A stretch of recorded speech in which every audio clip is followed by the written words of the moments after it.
We hoped, obviously, in 1945 that warfare was going to be abolished, that humankind was going to be able to turn a new leaf and we'd be able to discover aspects of the human condition which meant that we didn't need war. But unfortunately, since then, there have been 140 major wars, killing many, many millions of people. Coming up on British Thought Leaders, Andrew Roberts talks about the importance of learning lessons from conflict and what we can expect from the conflicts of tomorrow. What we're going to see in wars of the future are drones fighting against other drones. They're going to be shooting each other out of the sky, essentially. As an award-winning Napoleon biographer, Lord Roberts shares his thoughts on the recent Hollywood blockbuster. Sir Ridley Scott seems to hate historians. He's on record as saying, "Effing historians, what do they know? They weren't there." Which is so magnificently moronic remark to make, considering, of course, we weren't there, but hundreds of people were there.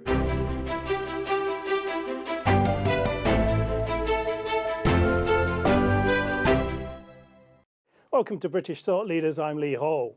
I'm sitting down today with Andrew Roberts, Britain's leading military historian and member of the House of Lords. Andrew, thank you for joining us. No, great to be on the show, Lee. Your new book, Conflict, The Evolution of Warfare from 1945 to Ukraine, is out. The Wall Street Journal called it a new benchmark in the study of modern war. So we've been looking at this since Sun Tzu, but why is it important to study and understand war? Because, as Leon Trotsky said, you might not be interested in war, but war is interested in you. We hoped, obviously, in 1945 that warfare was going to be abolished, that humankind was going to be able to turn a new leaf and we'd be able to discover aspects of the human condition which meant that we didn't need war. But unfortunately, since then, there have been 140 major wars, killing many, many millions of people. And so it's our duty, really, to understand it.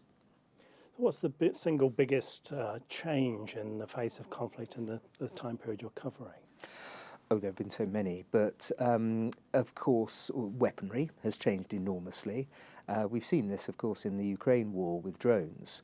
They're going to change the whole face of the battlefield, but also with space and cyber, AI, robotics, you name it. You know, it's all changing immensely. In fact, it's changing faster now than ever before as well. The pace of technological change is bigger.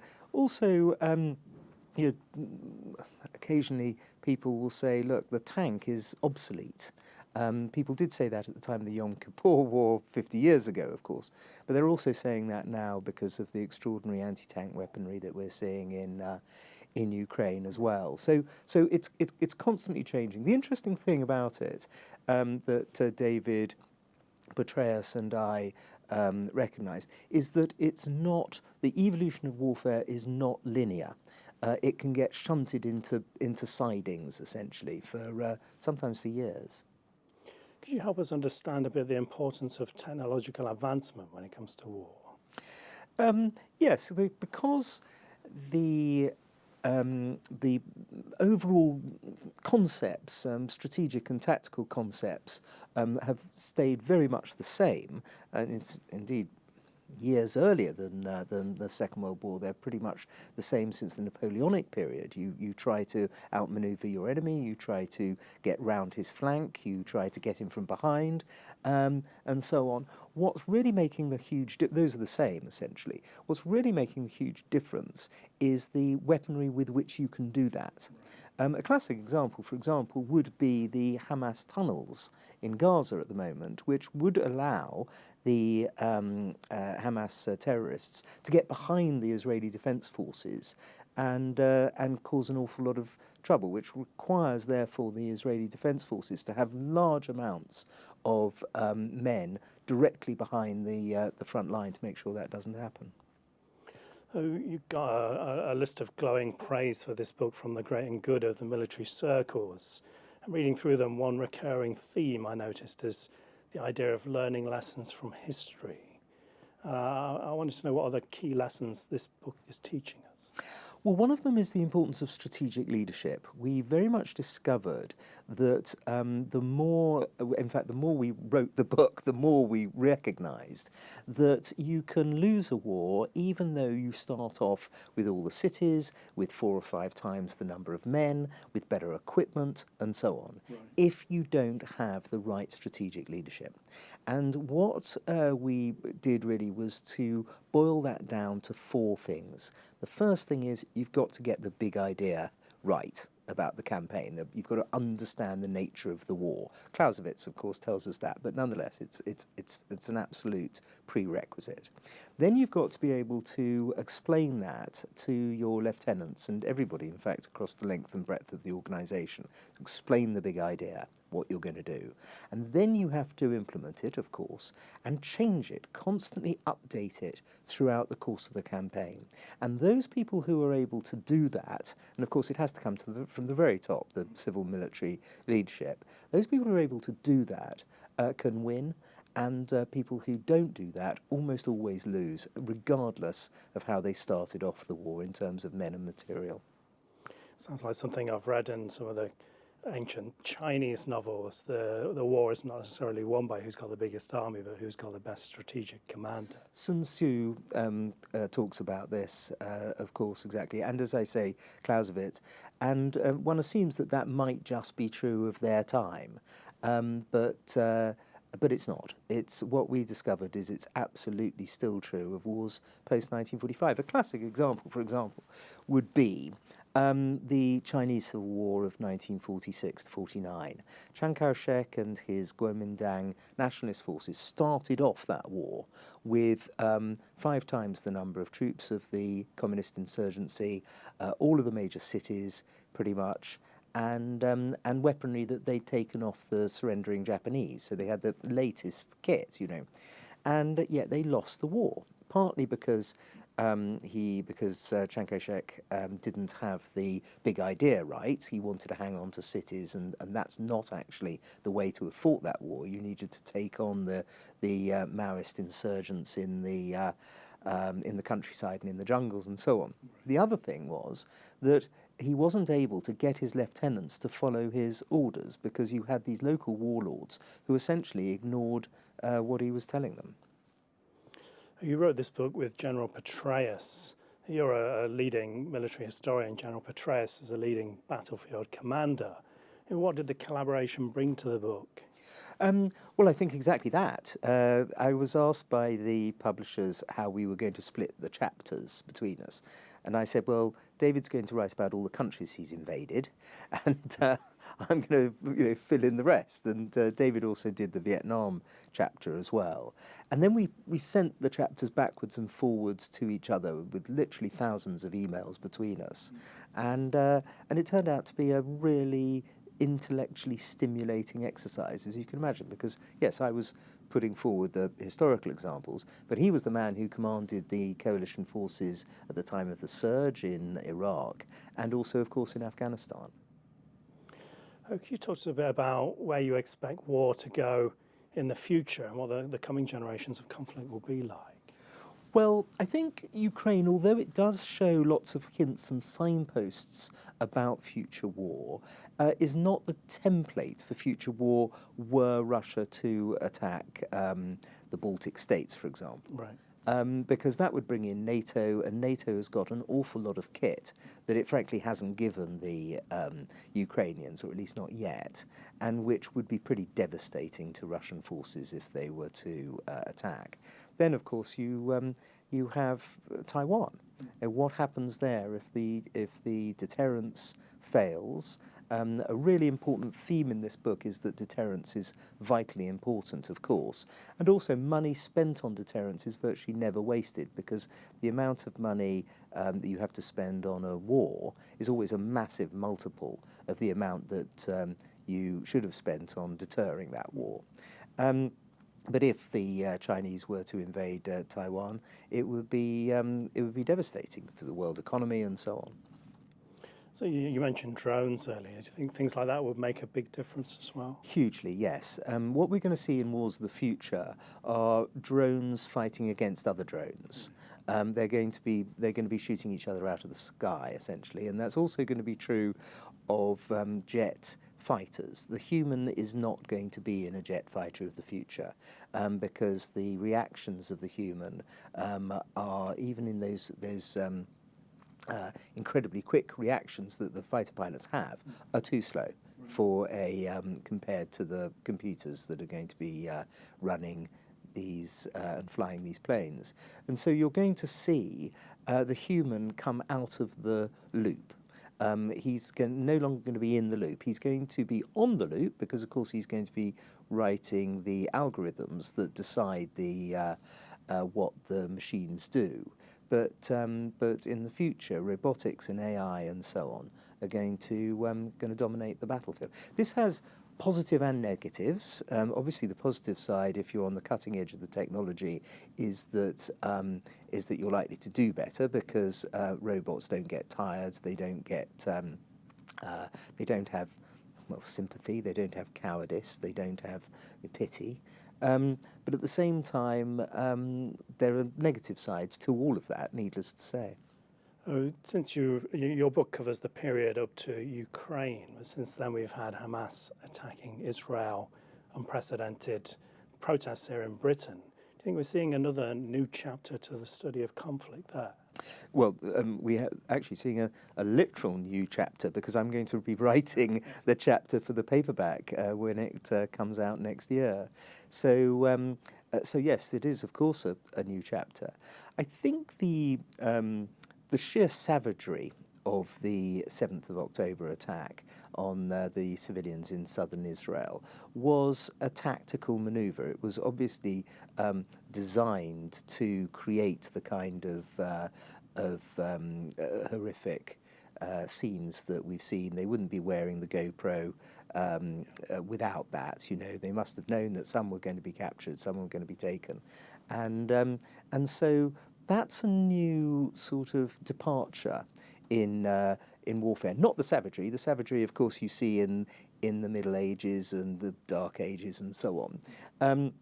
But the idea that a terrorist group wants everybody to see these unbelievably vicious and loathsome and repulsive images is a sort of new low in the history of post-war terrorism, in my view. It seems also social media is playing a role in this conflict that I've never really seen before either. It is, and a very bad one, essentially, because there's something about human nature that we want to sort of indulge in the darkest recesses of the soul, and that's what I think one sees in certain things that are going around TikTok, for example, and indeed just the sheer number of pro-Palestinian TikTok posts compared to the pro-Israeli ones. They seem to be outnumbering them 10-1, even though, of course, it was Israel that was attacked, and Israelis and Jews who were subjected to quite unbelievable tortures and humiliating deaths. You've written extensively on the Second World War. A recent article of yours about why Hamas are worse than the Nazis generated quite a lot of debate. I wonder if you could talk us through the argument behind that. Well, of course, I wasn't arguing that they were quantitatively worse than the Nazis. Obviously, 6 million speaks for itself as a figure that is quantitatively far worse than anything that Hamas has managed to do up till now. But qualitatively, they are worse because the Nazis attempted to destroy the gas chambers, to hide the scenes of their and the evidence of their monstrous crimes. Whereas, as I mentioned, Hamas are pleased to let everyone know. Rape was, of course, endemic in the Second World War, but it was at least officially opposed. You know, it was something that the officer corps of the Wehrmacht did not actually give orders to do, whereas Hamas seemed to have actually encouraged the rape and sexual humiliation of women on a huge scale.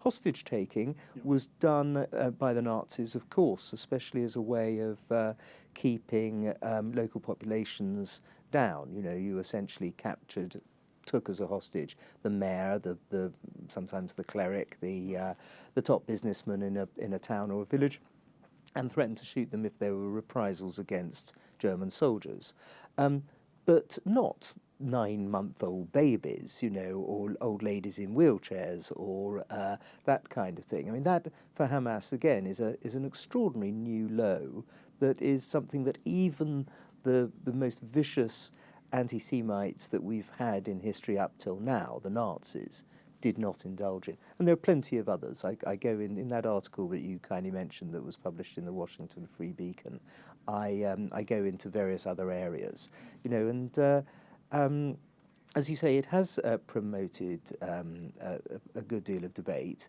and but so far I haven't seen any history that proves that I'm wrong. And lots of people have got their own opinions, obviously, but as far as history is concerned, I think it stacks up. Changing the subject somewhat, your biography of Napoleon is one of the most celebrated accounts of the historical figure. It's even required reading in Silicon Valley these days. The new Napoleon film portrays him as a brutal, somewhat ill-mannered dictator who kind of relies on his wife or his partner to do things. I mean, what are your thoughts on the film's portrayal of Napoleon? I think it's a great shame, really. Some $300 million was spent on that movie. If it had been a little closer to the truth, in fact, which is, as always, the historical truth is stranger than the fiction, I think it would have been a much better movie. But unfortunately, Sir Ridley Scott seems to hate historians. He's on record as saying, "Effing historians, what do they know? They weren't there." Which is so magnificently moronic remark to make, considering, of course, we weren't there, but hundreds of people were there in the reign of Napoleon, who wrote about it and who are able to speak to us across the centuries and tell us what happened and what didn't happen. And so when Ridley Scott has Napoleon leading cavalry charges and firing guns at the pyramids and things like that, what he really should have done was instead try to explain to the viewer why Napoleon was somebody who inspired such adulation. And the figure played by Joaquin Phoenix, it strikes me, is just a sort of boorish dolt who nobody would follow for any reason at all. If we take a wider look at society, there's probably just as many people getting their ideas of history from movies, TV shows, than from books. Are films like this in danger of rewriting our history to some degree? Oh, they certainly are, but they always have been. You know, Hollywood has established a sense about various people in history for years, and of course it's inaccurate, but nonetheless, you know, these aren't documentaries. They're entertainment vehicles, and one can't expect everybody to pile their way through my very long life of Napoleon. Although I am thankful that since the Scott movie came out, it's now selling at 10 times the rate that it was before the movie, so every cloud. But you're right, no, I mean, people will, I'm afraid, now, probably for another generation, till the next Napoleon movie, think of him as this sort of ill-tempered, brooding figure who, you know, has sex with his wife under the table when the servants are present, and is quite unlike the actual man himself, who had a very good sense of humour and, of course, was a great reformer who changed France and Europe very fundamentally. None of this do you get out of Ridley Scott's movie. Churchill spoke very highly of Napoleon. He's a figure that's receiving this rewriting of his history, probably even more so. And I know you've written about Churchill. Can you talk to us a bit about this kind of rewriting of Churchill that's taking place? Well, I think the difference between the rewriting of Churchill and the rewriting of Napoleon is that there's nobody alive today who knew Napoleon, whereas there are plenty of people who at least know somebody who knew Winston Churchill. And there's also, up and down the land, there are people who can tell their grandchildren about what an inspiring figure Winston Churchill was. So this is a problem that the revisionists have when they try to make Churchill out to be a monster and a villain, as the deputy leader of the Labour Party said a couple of years ago, as a sort of evil figure, essentially, a sort of sinister figure. Actually, there are loads of people who are able to stand up and say, no, that's not what happened. In fact, he was the man who got the Nazis right, gave us the strategy to win the Second World War, saw the communist threat, and was the first person to warn against that as well, and indeed the threat before the First World War. So there are many more people who know that Winston Churchill was a great man. The major line of attack on him, obviously, is that he was a racist. And he was born in 1874. He was born when Charles Darwin was still alive. He, in fact, in his career, did an enormous amount to help non-white people in the empire. But that's not the thing that's ever noticed. The thing that's noticed is the racist jokes that he made and various, racist remarks, which to modern ears sound terrible. And if we are going to judge everybody in the past entirely and solely by our own mores, then there will be nobody in history who will come out well, and worse than that, we ourselves will be judged by mores that we can't even grasp at now, and in 100 years' time they'll be pulling down our statues for reasons that mean nothing to us. What can we do to kind of keep history on the right track here and keep referring to the proper sources, etc.? Stick to the evidence. Stick to the evidence. Be as objective as you can be. Take it for granted that there will be people who are trying to use history for rather gross political reasons, but call it out when you see it's wrong. And I think if you have enough of that, and obviously enough good historians who are appointed at universities, completely regardless of politics, then ultimately, truth will out. It's luckily there's a very good organisation that does this called History Reclaimed.